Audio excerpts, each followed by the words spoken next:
দেশে রাজনৈতিক অনিশ্চয়তা, আর্থিক খাতে নানা দুর্বলতা, বিনিয়োগ আর ব্যবসায়ী ধীরগতির মাঝেই শেষ হল 2025-26 অর্থবছরের প্রথম প্রান্তিক। চলতি অর্থবছরের প্রথম ৩ মাসে রপ্তানি প্রবৃদ্ধি ছাড়িয়েছে ৫.৫% ঘর।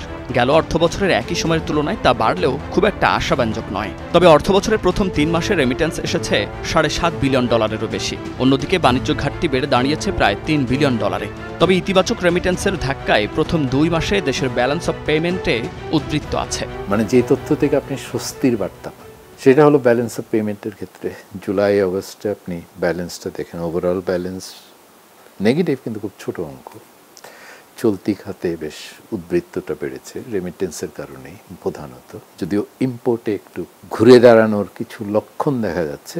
অ্যাবসলিউট যে সংখ্যাগুলো আছে সেই সংখ্যাগুলো দেখে বোঝা যায় যে কিছুটা এই যন্ত্রপাতি আমদানির ক্ষেত্রে আগে যতটা একেবারে নেগেটিভ ছিল ওরকম নেগেটিভ এখন আর নাই। তবে এটা থেকে খুব বেশি কিছু কনক্লুড করা কঠিন।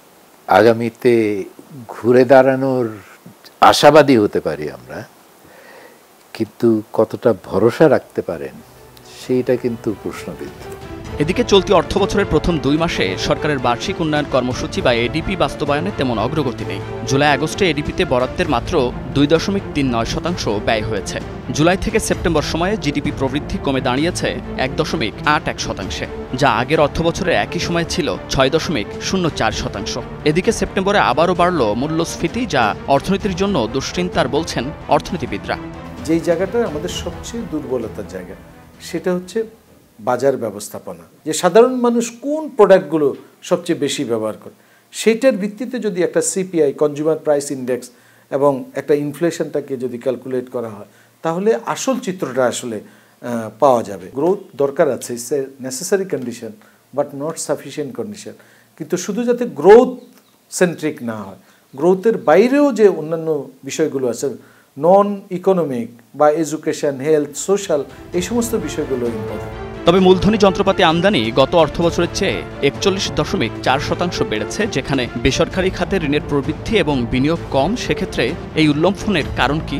ক্যাপিটাল মেশিনারি ইম্পোর্টের মাধ্যমে অর্থ পাচারের একটা বড় রাস্তা সেটা, যেহেতু এখানে ট্যাক্সও কম, কাজে ওভার ইনভয়েসিং করে অর্থ পাচার করার যে একটা ট্যাকটিক, এটা এই খাতে কিন্তু হয়।